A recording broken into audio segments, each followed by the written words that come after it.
اعوذ باللہ من الشیطان الرجیم بسم اللہ الرحمن الرحیم۔ آج پنجاب اسمبلی کے اندر عمران خان صاحب کے اوپر جو قاتلانہ حملہ ہوا تھا اور بزدلانہ حملہ ہوا تھا، امپورٹڈ حکومت کی نااہلی اور نکما پن اور نکھٹو پن کے حوالے سے آج سے ہفتہ پہلے ایک قرارداد پاس ہوئی تھی، لیکن اس قرارداد کو کہ جو پاکستان کے سب سے بڑے صوبے کی اسمبلی نے پاس کی تھی، اس کے اوپر کسی قسم کی کوئی ایکٹیویٹی اور کوئی رزلٹ نہیں آیا۔ اس کے حوالے سے آج ایک دفعہ پھر پنجاب اسمبلی، پاکستان کی سب سے بڑی صوبائی اسمبلی کے فلور کے اوپر ایک دفعہ پھر قرارداد پاس ہوئی ہے کہ عمران خان صاحب کے اوپر جو قاتلانہ حملہ ہوا ہے، پاکستان کی عوام کا تقریباً 75 سے 80% جو حصہ ہے وہ عمران خان صاحب سے محبت کرتا ہے، عمران خان صاحب کو اپنا لیڈر مانتا ہے، عمران خان صاحب کی پاپولیرٹی ہے۔ عمران خان صاحب ایک نجات دہندہ کے طور پہ اس وقت پورے پاکستان کے اندر جانے مانے پہچانے اور گردانے جا رہے ہیں۔ تو جو 75 سے 80% ماس مائنڈ کو ریپرزینٹ کر رہا ہے جو لیڈر، اس کے اوپر قاتلانہ حملے پہ ایک دفعہ قرارداد پاس ہوئی، کوئی کسی قسم کا رزلٹ نہیں آیا۔ آج دوسری دفعہ قرارداد پاس ہوئی ہے اور ہم نے وفاقی حکومت سے بھی مطالبہ کیا ہے اور پاکستان کے انتہائی قابل احترام سپریم کورٹ کے چیف جسٹس سے بھی مطالبہ کیا ہے کہ اس کے اوپر فوری طور پر جوڈیشل کمیشن بنایا جائے۔ اور اس وقت پوری پاکستانی قوم ارشد شریف کے کیس میں، اعظم سواتی صاحب کے کیس میں اور خصوصاً عمران خان صاحب کے اوپر قاتلانہ حملے والے کیس میں پوری پاکستانی قوم ہر طرف سے مایوس ہو کر، پی ٹی آئی کی لیڈرشپ بھی، عمران خان صاحب بھی، عوام بھی، پی ٹی آئی کے کارکنان بھی، ہم ہر طرف سے مایوس ہو کر صرف اور صرف پاکستان کے عدالتی سسٹم اور پاکستان کے عدالتوں کی طرف دیکھ رہے ہیں۔ اور میں یہ سمجھتا ہوں کہ اس وقت پاکستان کی بقا، پاکستان کی سربلندی اور پاکستان کی نیک نامی میں اس موقع کے اوپر پاکستان کی عدالتوں کا ایک امتحان ہے۔ میں اس پریس کانفرنس کے ذریعے سے پاکستان کے عدالتی سسٹم اور عدالتی سسٹم کے ارباب بست و کشاد، میں ان کے سامنے ایک چھوٹی سی مثال رکھوں گا۔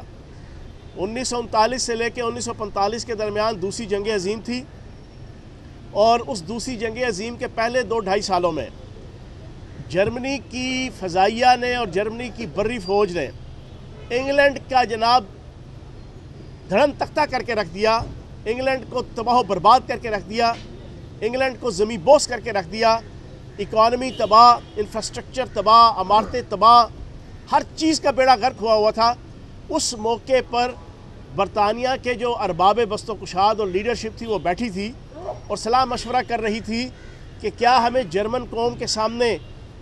ہتھیار ڈال دینے چاہیے کہ نہیں ڈالنے چاہیے، کیا ہمیں اپنی شکست تسلیم کر لینی چاہیے کہ نہیں کرنی چاہیے۔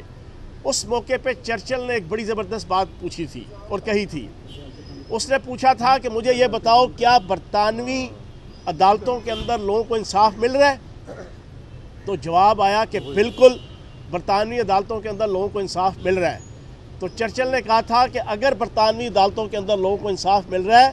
تو دنیا کی کوئی طاقت بھی برطانیہ کو زمیں بوس اور برطانیہ کو اپنے قدموں پہ نہیں بٹھا سکتی، اس کو شکست نہیں دے سکتی، اس کو ڈیفیٹ نہیں کر سکتی۔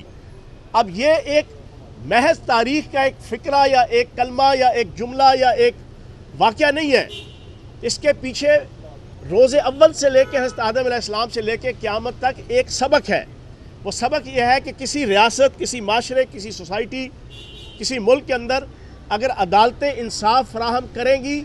تو وہ معاشرہ، وہ سوسائٹی اور وہ ملک جو ہے وہ سروائیو بھی کرتے ہیں، عزت اور احترام کے ساتھ جو ہے وہ دنیا کے نقشے پہ قائم اور دائم بھی رہتے ہیں۔ اور جن عدالتوں کے، جس معاشروں کے اندر، جن ملکوں کے اندر، جن قوموں کے اندر وہاں کی عدالتیں انصاف دینا چھوڑ دیں تو پھر حالات خراب ہو جاتے ہیں۔ تو میری قابل احترام چیف جسٹس صاحب سے التجا ہے کہ خدارا پچھلے 10 دن سے ہم اس وقت پورے پاکستان کے اندر کھجل ہو رہے ہیں۔ وہ پاکستان کا لیڈر کہ جو 80% عوام جس کو اپنے ماتھے پہ سجا کر، اپنے کندھے پہ بٹھا کر، اپنے سروں پہ بٹھا کے، اپنے سینے سے لگا کر اور اپنی پلکوں پہ سجا کر پھر رہی ہے، اگر اس 80% پاپولیرٹی رکھنے والے سابق وزیر اعظم عمران خان کے اوپر قاتلانہ حملے کے حوالے سے نہ کوئی جوڈیشل کمیشن بن رہا ہے، نہ اس کی مرضی اور منشا کے مطابق جو اس کے پاس انفارمیشن ہے اس کے مطابق ایف آئی آر کٹ رہی ہے۔ تو آپ بتائیں کہ پھر ہم کہاں پہ جائیں؟ ہم کہاں پہ جائیں؟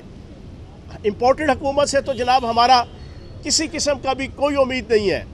اور آج اسمبلی کے اندر بھی ان کے ایک نون لیگ کے ممبر نے اس انداز سے امپورٹڈ حکومت کے نام کے اوپر احتجاج کیا جیسے یہ ان کی چھیڑ ہے، اور چھیڑ نہیں ہے، حقیقتاً امپورٹڈ حکومت ان کے لیے بھی گالی ہے اور عوام کے لیے بھی گالی ہے اور پاکستان کے لیے بھی گالی ہے۔ یہ جو حکومت آئی ہوئی ہے جس کا وزیر اعظم بھی باہر، جس کا وزیر خارجہ بھی باہر، جس کے آدھے منسٹر اس وقت باہر گھوم پھر رہے ہیں، موج مستی کر رہے ہیں، انہیں اس سے غرض ہی نہیں ہے پاکستان کے حالات کیا ہیں، انہیں اس سے غرض ہی نہیں ہے پاکستان کی اکانومی کے حالات کیا ہیں، انہیں اس سے غرض ہی نہیں ہے کہ پاکستان کے اندر ارشد شریف کیس، عمران خان صاحب کے اوپر قاتلانہ حملہ، اعظم سواتی صاحب کا کیس، لانگ مارچ اور اسی طریقے سے باقی تمام ایشوز کے حوالے سے پاکستان کہاں پہ کھڑا ہے اور کس سائٹ پہ جا رہا ہے، انہیں اس سے کوئی غرض نہیں ہے۔ لوٹ مار کا بازار گرم ہے اور جناب گھومنا پھرنا، جناب انہوں نے پوری دنیا کو شالامار باغ بنایا ہوا ہے،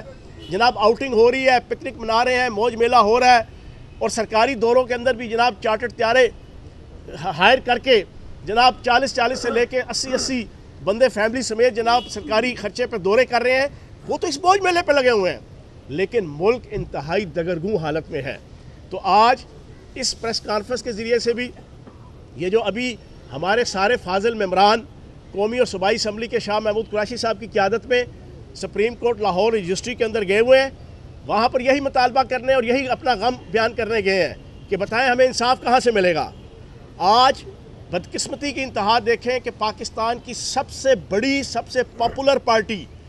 چاروں صوبوں گلگت بلتستان اور کشمیر کے اندر واضح اکثریت رکھنے والی عددی پارلیمنٹ کے اندر اور اسمبلیوں کے اندر اور ریاستی اسمبلیوں کے اندر پارلیمنٹ ان کے جناب ممبران اسمبلی کے پوائنٹ آف ویو سے بھی اکثریت تھی، اور عوام کے اندر جو اس کی جناب شنوائی ہے اور عوام کے اندر جو اس کی پذیرائی ہے اس کے حوالے سے بھی نمبر 1 پارٹی، وہ پارٹی کے تمام ممبران پارلیمنٹ عدالت گئے ہیں، پاکستان کی عدالت عظمیٰ کے پاس، لاہور رجسٹری کے پاس، کہ بتائیں جناب ہم کہاں پہ جائیں، ہم کس سے انصاف مانگے، ہم کس سے اپنا حق مانگے۔ تو میں یہ سمجھتا ہوں کہ یہ انتہائی عجیب و غریب سچویشن ہے اس وقت ملک کے اندر، اور ہمارا مطالبہ ہے کہ فوری طور پہ عدالت عظمیٰ جوڈیشل کمیشن بنائے، امپارشل جوڈیشل کمیشن ہو،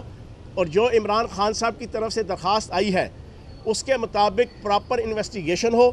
اس میں کیا دودھ کا دودھ اور کیا پانی کا پانی، سارا کچھ جو ہے وہ تطہیر کی جائے، اور اگر یہ عدالت اس حوالے سے اپنا کردار ادا نہیں کرے گی تو یہ پاکستان کی بدقسمتی ہوگی اور پاکستان کی عوام اس کا خمیازہ بھگتے گی۔ خان صاحب یہ بتا دیں کہ ابھی جو ہے ایک جو عمران خان صاحب کی طرف سے نیا بیان آیا ہے کہ امریکی دھمکی اور خط کو جو ہے ماضی کا قصہ جو ہے نظر انداز کر کے جو ہے آگے چلا نہیں، اس کو غلط انداز سے جو ہے وہ میڈیا کے اندر پیش کیا جا رہا ہے۔ سر یہ بتائیں کہ ماشاءاللہ 3.5 سال آپ نے حکومت کی ہے اور اعتماد کی بلندیوں کو، تمکنت کی بلندیوں کو چھو رہے تھے، آج آپ اتنی بے بسی کا اظہار کیوں کر رہے ہیں ان اداروں سے جن اداروں پہ آپ کو ناز تھا؟ پہلی بات تو یہ ہے کہ کسی ادارے کے اوپر ہم نے نہ کوئی، یہاں پہ میں نے ابھی جو گفتگو کی ہے کیا کسی ادارے کے حوالے سے کوئی بات ہوئی ہے؟ میں تو حیران ہوں، آپ ماشاءاللہ جو ہے نا ساری پوری بات سنو، عدالت ہے، عدالت ہے، عدالت سے جو ہے وہ مطالبہ نہیں کریں گے تو طالبان بن جائیں، ہاتھ میں بندوق اٹھا لیں، تب آپ خوش ہوں گے، تب پاکستان جو ہے نا آپ کے سوال کے مطابق جو ہے نا ہم اسلحہ ہاتھ میں اٹھا کے جو ہے نا اپنا حق جو ہے نا وہ اسٹریٹ جسٹس شروع کر دیں۔ تو جناب ہم طالبان نہیں ہیں، ہم بنانا ریاست بنانے والے اور ماننے والے نہیں ہیں، ہماری لیڈرشپ بھی جو ہے وہ آئین اور قانون کو مانتی ہے، پی ٹی آئی کی ورکر بھی اور پی ٹی آئی کا ووٹر بھی آئین اور قانون کا علم بردار بھی ہے اور عملدار بھی ہے، اور انشاءاللہ ہم قانون سے مطالبہ کر رہے ہیں کہ وہ ہمیں ہمارا حق دیں۔ اچھا چوہان صاحب یہ بتا دیں کہ جو حملہ ہوتا ہے عمران خان پر وزیر آباد میں ہوتا ہے، جو ایف آئی آر درج کرنی ہے وہ پنجاب حکومت نے کرنی ہے، وفاقی حکومت کا عمل درآمد نہیں ہے، تو پنجاب میں آپ کی حکومت ہے، کیوں نہیں ایف آئی آر آپ درج کروا رہے؟ یہ تو آئی جی پنجاب وزیر اعلیٰ کے انڈر ہے۔ اور دوسرا یہ بتا دیں کیا کاف لیگ کے ارکان بھی آپ کے ساتھ آج سپریم کورٹ رجسٹری گئے ہیں؟ کاف لیگ کے ارکان بھی جو ہے وہ سپریم کورٹ رجسٹری میں گئے ہوئے ہیں، سارے آئے ہوئے تھے۔ دوسری چیز، میں پچھلے ایک ہفتے میں کم از کم 6-7 پریس کانفرنسز راولپنڈی کے اندر کر کے یہ بتا چکا ہوں، آج یہاں پر لاہور پنجاب اسمبلی کے باہر بھی آپ کو بتا دوں، صوبوں کے اندر 21ویں اور 22ویں گریڈ کے جو افسر ہوتے ہیں، چاہے وہ صوبے میں تعینات ہوں،